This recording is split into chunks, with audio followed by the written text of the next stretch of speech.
लेकिन जो आदमी खुद गले तक पाप में डूबा हुआ है, जो क्राइम में डूबा हुआ है, जो 24 घंटे लोगों को झूठ बोलता है खाली, मैं आपको बोल सकता हूँ कि आप मेरा इंटरव्यू शराब पी के कर रहे हैं, आप क्या बोलेंगे, क्या जवाब देंगे? अगर लड़कियों की मैं डिमांड करता हूँ तो कोई एक लड़की सामने आ जाए बाहर, जब मैंने मुंह खोलना शुरू किया, उसकी सच्चाई बतानी शुरू की, तो उसने बोला ये तो शराबी है, ये तो लड़की लेके आता है, ये तो ये करता है, वो तो वो करता है। सोचो जैसे शेर निकलता है तो कुत्ते बीच में भौंकने लगते हैं। उसके पास जो सुरक्षा कर्मी सरकार ने दे रखे हैं, उसको नाश्ता कराने का तो पैसा होता नहीं, वो तो मैं कराता हूँ। प्रयागराज संगम में वायरल गर्ल मोनालिसा को लेकर के तमाम तरह की चर्चाएं आई, सोशल मीडिया पर उसके तमाम सारी क्लिप हिट हुई। उसके बाद उसको एक फिल्म ऑफर हुई। फिल्म ऑफर की सनोज मिश्र ने, जो कि डायरेक्टर हैं, जिनकी 1 दर्जन से ज़्यादा फिल्में अब तक बन चुकी हैं, उन्होंने बनाई हुई है और रिलीज़ की हुई है। उन्होंने जब उसको ऑफ़र किया तो ऑफ़र करने के बाद जब उसके साथ फ़ोटोग्राफी भी हुई, वीडियो भी बनाई और केरल की यात्रा में कुछ वीडियो भी उन्होंने सोशल मीडिया पर डाले हुए थे, जो मीडिया में भी आए, सोशल मीडिया में भी आए। उसके बाद से तमाम तरह से कंट्रोवर्सी शुरू हुई और इस कंट्रोवर्सी में सनोज मिश्र पर तमाम तरह के आरोप लगाए गए। उन पर आरोप लगाने वाले कोई और नहीं, वसीम रिजवी, जो कि अब सनातनी हो चुके हैं, जितेंद्र नारायण सिंह उर्फ वसीम रिजवी, उन्होंने आरोप लगाए। उसके अलावा फिर कई और शख्सियत आई, कई और व्यक्तित्व आए जिन्होंने सनोज मिश्र के साथ काम किया हुआ था और उन लोगों ने भी आरोप लगाए। अब इन आरोपों के बाद जब हमने सनोज मिश्र से संपर्क किया तो वो दिल्ली ही थे। बाई चांस मेरी उनसे बातचीत हुई तो मैंने उनको बुलाया और हमने समझना चाहा कि आखिरकार इन आरोपों की सच्चाई क्या है और अगर आरोप ये सच है तो उनका अपना क्या कहना है, उनके अपने क्या तर्क हैं। इस वक्त हमारे साथ हैं सनोज मिश्र। सनोज जी, आपसे दोबारा हम रूबरू हो रहे हैं। पहली बार जब रूबरू हुए थे तो आपने कहा था मोनालिसा को आप फिल्म में ऑफ़र कर रहे हैं, as a heroine, assistant heroine के रूप में आप उसको ले रहे हैं डायरी ऑफ मणिपुर में। अब जबकि आपको लेकर के एक कंट्रोवर्सी आई हुई है कि आपके ऊपर तमाम सारे चार्जेस, तमाम आरोप लगाए हुए हैं, वसीम रिजवी ने लगाए हुए हैं, जो आपके साथ प्रोड्यूसर रह चुके हैं। उन्होंने आरोप लगाया कि आप शराब बहुत पीते हैं, आप लड़कियों की डिमांड करते हैं, आप शूट के समय पर शराब पी के आ जाते हैं, 6 बजे के बाद आप बिना शराब पिए रह ही नहीं सकते हैं, सूर्य अस्त होता है आप मस्त हो जाते हैं, फिर आपकी डिमांड अजीब अजीब सी होती हैं। तो उसको लेकर आप क्या कहेंगे?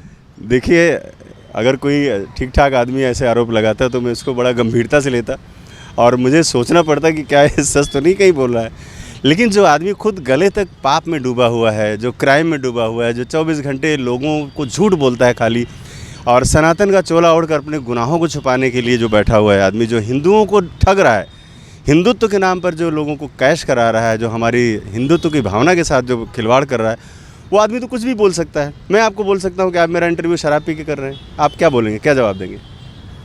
तो यही जवाब मेरा भी है कि जैसे आपको बोलूँगा आप शराब पी के मेरा इंटरव्यू क्यों करने आए हैं, तो किसी को अगर किसी पर ब्लेम ही करना होगा तो कुछ भी कर देगा। हाँ, कोई एविडेंस, कोई तथ्य, कोई मुकदमा, कोई केस मेरे ऊपर लगा हो, अगर लड़कियों की मैं डिमांड करता हूँ तो कोई एक लड़की सामने आ जाए बाहर कि भाई इन्होंने मेरी डिमांड की थी, या मेरा कोई मतलब कोई एक छोटा सा भी दाग अगर मेरे ऊपर लगा हो तो मैं बड़ा सीरियस हो जाऊँ कि हाँ, कहीं मेरी पोल पट्टी तो नहीं खुल जाएगी। पोल पट्टी तो इसकी खुलने वाली है, पोल पट्टी इसकी मैं ही तो खोल रहा हूँ, मैं ही तो बता रहा हूँ दुनिया को कि ये बेवकूफ़ बना रहा है सिर्फ अपने गुनाहों को छुपाने के लिए, भाजपा और आरएसएस का संगीत मतलब नज़दीक जाने के लिए कि संगी बन जाऊँ उनके साथ जाकर मैं, तो इस तरह के तमाशे कर रहा है और पूरी दुनिया में अब एक्सपोज हो रहा है। तो कुछ भी मेरे ऊपर एलिगेशन लगाएगा, कोई भी इल्ज़ाम लगाएगा और इसको मैं कभी भी सीरियस नहीं लेता हूँ और न देश दुनिया भी लेती है। उसको मालूम है, कुछ होता नहीं जैसे शेर निकलता है तो कुत्ते बीच में भौंकने लगते हैं। तो अगर ऐसे ही था तो आज 3 फिल्में मेरे साथ क्यों कर ली? 3 फिल्मों में नहीं पता चला कि मैं क्या करता हूँ? 3 फिल्में करने के बाद जब मैंने मुंह खोलना शुरू किया, उसकी सच्चाई बतानी शुरू की, तो उसने बोला ये तो शराबी है, ये तो लड़की लेके आता है, ये तो ये करता है, वो तो वो करता है। मतलब वही 2 कौड़ी की चमड़ी की ज़ुबान जैसे पहले चलाता रहा है, कभी किसी मौलाना को बोलता था, कभी इस्लाम पे सवाल उठाता था, ताकि लोग इसको समझे कि बहुत बड़ा ये देशभक्त है भाई, ये तो बहुत बड़ा देशभक्त है, ये तो मुसलमान बहुत अलग तरह का है भाई। तो ये करके उसने लोगों को छला बहुत दिनों तक, मुझे भी छला। 3 फिल्मों में मैंने उसके साथ जो काम किया, सब मैंने फंडिंग मैंने कराई, नाम मैंने इसका दिया, सब कुछ मैंने दिया। तो छलने के बाद वो तो कह रहे हैं कि आपने उनके करोड़ों रुपए बर्बाद करवा दिए, फिल्म कोई रिलीज़ नहीं हो पाई। उसके पास जो सुरक्षा कर्मी सरकार ने दे रखे हैं, उसको नाश्ता कराने का तो पैसा होता नहीं, वो तो मैं कराता हूँ, उनको मैं पैसे दिलाता हूँ। रास्ते में जा पूरा दिन भूखा रखता है उन बेचारों को, वो रहते साथ में, कम से कम तो इतने बड़े आदमी, तो नाश्ता तो करा दो, एक समोसा तो खिला दो उनको। वसीम रिजवी में आरोप लगाया हुआ है कि आपने मोनालिसा, उसकी फैमिली को पूरी तरह से कैप्चर कर रखा है और उसको ट्रैप में फंसा रखा है। हाँ, इसका तो वीडियो कल उन्होंने जारी करके दिखा दिया ना, मैंने उनको कहाँ पे रखा हुआ है। मैंने उनके लिए बंगला लिया हुआ है, उनका पूरा परिवार मैंने वहाँ पर शिफ्ट कर दिया है, इसलिए क्योंकि उनको लोग परेशान करते थे रील्स बनाने के चक्कर में, उनको वीडियो बनाने के चक्कर में बसें भर भर के आती थी और मेरा जो प्रशिक्षण का काम है वो अधूरा रह जाता। इसलिए मैंने उनको सुरक्षित जगह पर रखा हुआ है और कल वीडियो जारी करके पूरी देश दुनिया को बता भी दिया उन लोगों ने कि हम देखो कहाँ पे रह रहे हैं और कौन मेरे साथ है। तो वहाँ पर तो पहले ही इसे झूठा साबित हो जा रहा है। और वो देवी है, कुंभ से निकली हुई देवी है वो, जिस पर इसने आरोप लगाए हैं 15 साल की बच्ची पर, उसका श्राप तो ज़रूर इसको लगेगा। और श्राप ऐसा लगेगा कि ये दोबारा से इस जो ट्रायल चल रहा है, इस ट्रायल के बाद इसको कोई सुनने वाला भी नहीं होगा कि ये क्या भौंक रहा है। ये भौंकना इसका हमेशा के लिए बंद हो जाएगा, क्योंकि लोग जान गए हैं आज की असलियत। जिस बात को लेकर के मेरे ऊपर आरोप लगा रहा था, जब वही चीज़ सामने एक्सपोज हो गई है तो अब क्या बोलेगा ये। अब इससे पूछो कि भैया वो तो लड़की वहाँ रह रही है, उसके खानदान परिवार के साथ उनका कहना है ट्रैप में फंसाए हुए हैं, भोले भाले लोग हैं, जब तक वो समझेंगे तब तक सनोज मिश्रा उनको लूट चुके होंगे। तो क्या लूट चुके होंगे? तो हमारा तो लाखों रुपए रोज का खर्च हो रहा है, लाखों रुपए खर्च कर रहा हूँ वो कर्जे जाके। उन्होंने एक चीज़ और बोली हुई है कि ये लाखों रुपए अगर खर्च कर रहे हैं या फिल्मों में सहयोग कर रहे हैं तो कहाँ से ला रहे हैं, ये बताएं कि उस फिल्म का प्रोड्यूसर कौन है। सर मैं प्रोड्यूसर हूँ, मैं 30-32 साल से काम कर रहा हूँ। मेरे पास पैसे नहीं होंगे क्या? मैं मेहनत कर रहा हूँ, काम कर रहा हूँ और मेरे पास भरोसा करने वाले लोग हैं, हमारे साथ इन्वेस्ट करने वाले लोग हैं, राष्ट्रवादी लोग हैं जिनको पता है कि सनोज मिश्रा देश के लिए, सनातन के लिए, संस्कृति के लिए काम कर रहा है और वो ये भी नहीं देखते कि नफ़ा होगा कि नुकसान। हमारे साथ लोग पैसा डालने के लिए खड़े हैं। तो इसके पश्चिम भाग में क्यों दर्द हो रहा है, मुझे ये नहीं समझ में आ रहा है भाई। इसको क्या दिक्कत हो रही है? अरे मैं पैसे कहीं से लाऊं, फिल्में बना रहा हूँ ना, आपकी क्यों पटी पड़ी है उसमें? काम तो मैं कर रहा हूँ सर, और मैं फिल्म अपने सही समय पे लाऊंगा। ऐसे लोगों के बोलने से ऐसे करने उन्होंने रिजवी ने अगर आप पर ये आरोप लगाए हुए हैं तो आपका अगला कदम क्या होगा? कदम कुछ नहीं होगा, मैं देखो अपने तरीके से, मेरी लीगल टीम काम कर रही है और सही समय पे जवाब देंगे। कोई ऐसा वो नहीं है, सभी उसको एक्चुअल में क्या है, मुझे तो उसको एक्सपोज करना है पूरी तरह से, ताकि ये जो खाल ओढ़ कर घूम रहा है, कभी वो पहन लेता है भगवा पहन लेगा, कभी टीका लगा लेगा, कभी कुछ, तो ये उसका जो नाटक है ना, ये तमाशा है, ये लोगों के सामने मुझे एक्सपोज करना है, खासतौर पर हमारे सनातनी भाइयों को, कि इससे सावधान हो। ये मारीची है, ये मृगशाला है, ये मृग पहन के घूम रहा है, ये धोखा दे रहा है, ये छलावा कर रहा है दुनिया के साथ। ये कोई सनातनी ऐसे कोई सनातनी बन जाता है क्या? मैं सच्चा सनातनी हूँ, इसने मुझे जान से मारवाने की कोशिश की तो कहाँ से सनातनी हो गया? उसको तो साथ देना चाहिए मेरा। जिस तरह अच्छा, आप लोगों में ये लड़ाई झगड़ा दुश्मनी क्यों हुई? क्या वजह क्या लोगों को समझ में आ रही? पैसा है और पार्टनरशिप है। मेरी फिल्म थी डायरी ऑफ वेस्ट बंगाल, जो उसके साथ मैंने किया था, मैंने इन्वेस्टमेंट कराया सारा, मेरे पास एविडेंस है, मैं बगैर एविडेंस के एक शब्द भी नहीं बोलूँगा, क्योंकि जो बोल रहा हूँ मैं कोर्ट में साबित करूँगा, जहाँ बोलेगा वहाँ मैं साबित कर दूँगा। तो क्या आप कोर्ट जाएंगे क्या वसीम रिजवी के खिलाफ? चल रहा है ऑलरेडी मेरा केस पेंडिंग है। वहाँ पर इसने जो मेरे साथ गबन किया, पार्टनरशिप होने के बावजूद मेरे पूछे बगैर इसने मनमर्जी से पिक्चर रिलीज़ की और सऊदी अरब से जब इसके ऊपर प्रेशर आया तो चलती हुई पिक्चर उतार दी। इस बात को लेकर के मैंने केस कर रखा है इसके ऊपर।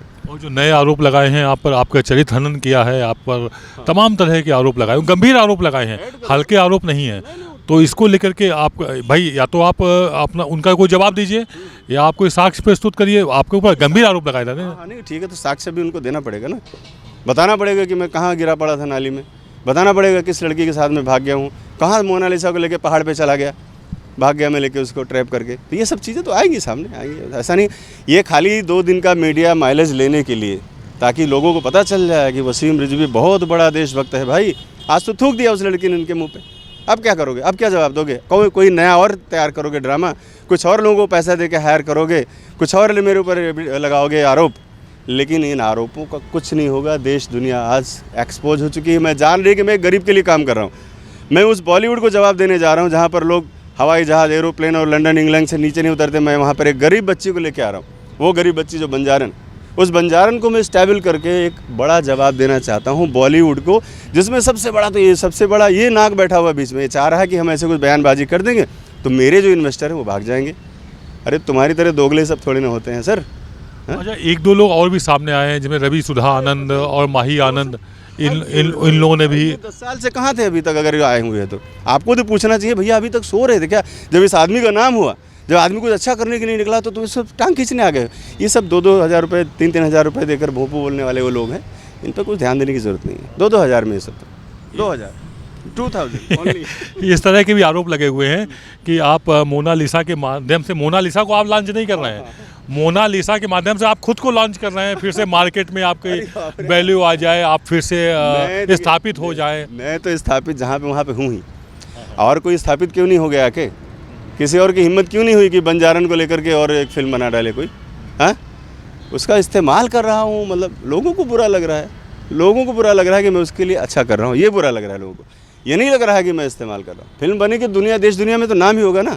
मैं तो मीडिया से जुड़ा हुआ हूँ भाई, मेरी पिक्चर रिलीज़ होती नाम होता है, नहीं होती तो भी नाम होता है कि भाई इसकी फिल्म नहीं चली।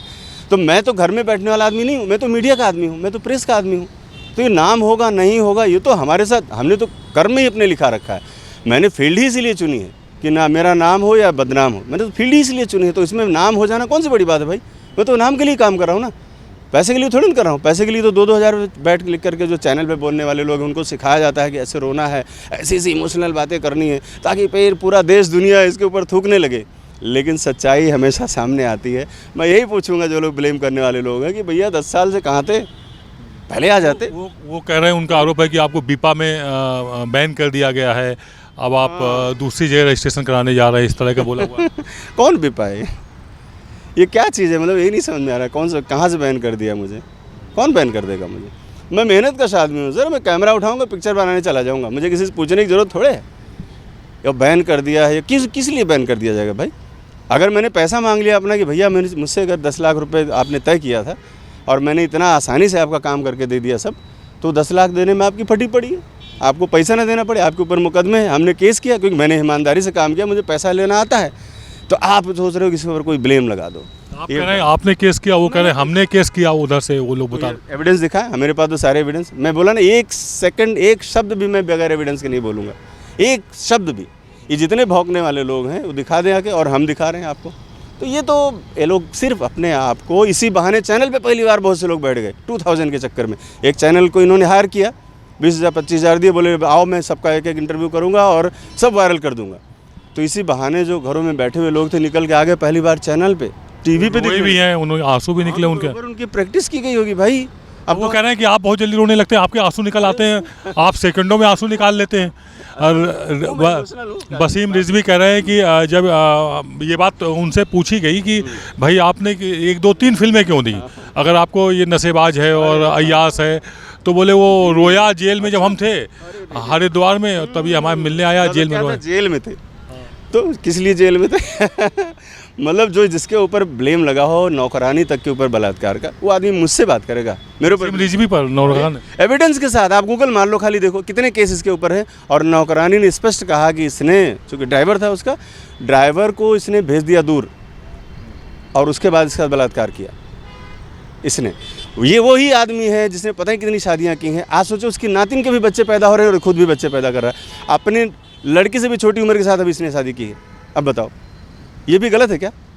और वो आदमी मेरे चरित्र पे उंगली उठा रहा है, वो आदमी मेरे ऊपर चरित्र पे उंगली उठा रहा है कि मैं रोता हूँ। अरे मैं रोऊंगा तो भगवान से रोता ना, महादेव के सामने रोता हूँ मैं, सीना चीर के रोता हूँ मैं, क्योंकि भोलेनाथ मेरे साथ है और भोलेनाथ का आशीर्वाद मेरे ऊपर। साहब ये कुछ नहीं कर सकते हमारे लिए, कुछ भी नहीं। और वही सबसे बड़ा शक्तिमान है जो मुझे आगे ले जा रहा है, ले जाएगा। दुनिया की कोई ताकत, कोई रोने धोने वाले, कोई 2000 में जाकर चैनल पे बोलने वाले कुछ भी नहीं कर सकते सर, ये मेरा कॉन्फिडेंस है। ये थी हमारी खास बातचीत सनोज मिश्र से, जिन्होंने अपने सारे पक्ष रखे, अपनी सारी बातें की, अपनी दलीलें भी रखी और बोले हैं कि वो कोर्ट में जाएंगे इन आरोपों के खिलाफ, और जो भी आरोप उन पर लगाए गए हैं इसको लेकर के वो कोर्ट से न्याय मांगेंगे। कैमरा पर्सन विक्रांत के साथ आदित्य द्विवेदी, भारत एक्सप्रेस, दिल्ली।